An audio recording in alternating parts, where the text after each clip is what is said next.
पिछले एक हफ्ते से राजधानी पटना में दहशत फैलाए साइको किलर को पुलिस ने गिरफ्तार कर लिया। एक हफ्ते के दौरान उसने 6 बड़ी वारदातों को अंजाम दिया था।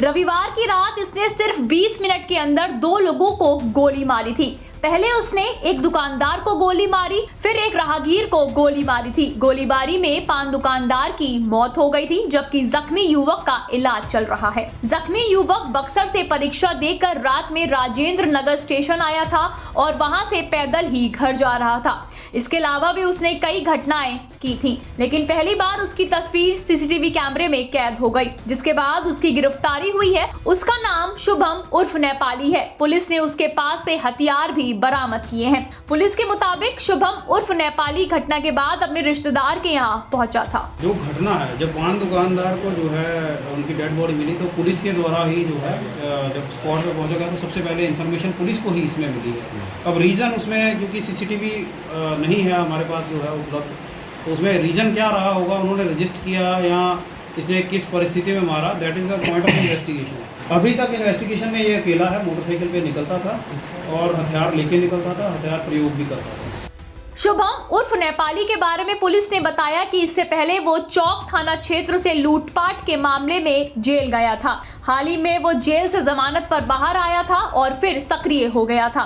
हालांकि उसने अपना इलाका बदल लिया था। अब तक वो इसलिए बचता रहा क्योंकि उसकी तस्वीर पुलिस के पास नहीं थी, लेकिन इस घटना में कैमरे में उसकी तस्वीर कैद हो गई थी, जिसके आधार पर उसको पकड़ा गया। रविवार की रात को सिर्फ 20 मिनट के अंतराल पर पटना के पत्रकार नगर इलाके में राजेंद्र नगर स्टेशन के सामने 2 लोगों को गोली मार दी जाती है। एक पान दुकानदार था जिसे गोली मारी गई, दूसरा एक युवक था जो बक्सर से परीक्षा देकर पटना लौट के आया था और वहां से अपने घर को जा रहा था।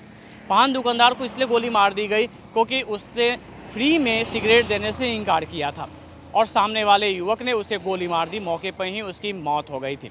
इसके अलावा जो युवक था उससे 20 रुपये की मांग की थी इस अपराधी ने और नहीं देने पर उसे गोली मार दिया। फिलहाल उसकी स्थिति गंभीर बनी हुई है और पटना के अस्पताल में जीवन और मौत से जूझ रहा है। ये सिर्फ 2 वारदातें नहीं थी, बल्कि हाल के दिनों में पटना में इससे करीब आधे दर्जन जैसे ज़्यादा वारदातें हुई थी। छोटी छोटी बातों पर भी सामने वाले ने कभी चाकू से हमला कर दिया था तो कभी गोली से हमला कर दिया था।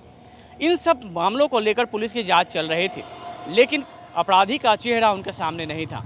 लेकिन पान दुकानदार को गोली मारने के बाद इसका सीसीटीवी फुटेज में आया और जब पुलिस ने उस चेहरे को पहचाना तो वह चौंक गई, क्योंकि वो इस इलाके का एक अपराधी जिसका नाम था शुभम उर्फ नेपाली, जिसकी उम्र 22 साल की थी। पुलिस से पूछताछ में शुभम ने बताया कि वह एक अच्छे घर का लड़का था। उसकी मां के देहांत हो गई। मां के निधन के बाद पिता ने उसे घर से निकाल दिया और उसके बाद वह क्राइम की दुनिया में आ गया था। इससे पहले वह अपने एक दोस्त के माध्यम के साथ पकड़ा गया था पटना के चौक थाने में, जहां से वो जेल भी गया था।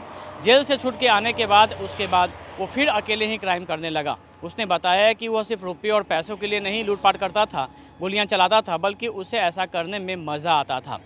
उसने बताया कि किस तरीके से उसके घर वालों ने उसे इग्नोर कर दिया था, वो तन्हा हो गया था और उसके बाद उसने अपने दोस्त के साथ मिलकर सबसे पहले एक युवक को गोली मारी थी और उसके बाद धीरे धीरे इसमें उसे मज़ा आने लगा और सिर्फ शौक के लिए वो इन घटनाओं को अंजाम देने लगा।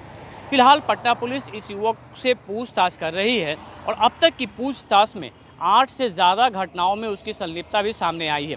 पुलिस ने उसके घर से घटना में इस्तेमाल होने वाले हथियार जैसे पिस्टल और चाकू भी बरामद किया है, जिसका वो इस्तेमाल करता था।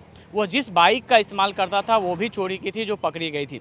फिलहाल पुलिस इसके दोस्त की तलाश कर रही है जो इस घटना के बाद फरार है। हालांकि इन घटनाओं में वो उसकी अकेले संलिप्तता आई है, लेकिन उसे हथियार मुहैया कराने से में उसके दोस्त की भूमिका भी सामने आई है, जिसको लेकर पुलिस अब छानबीन कर रही है।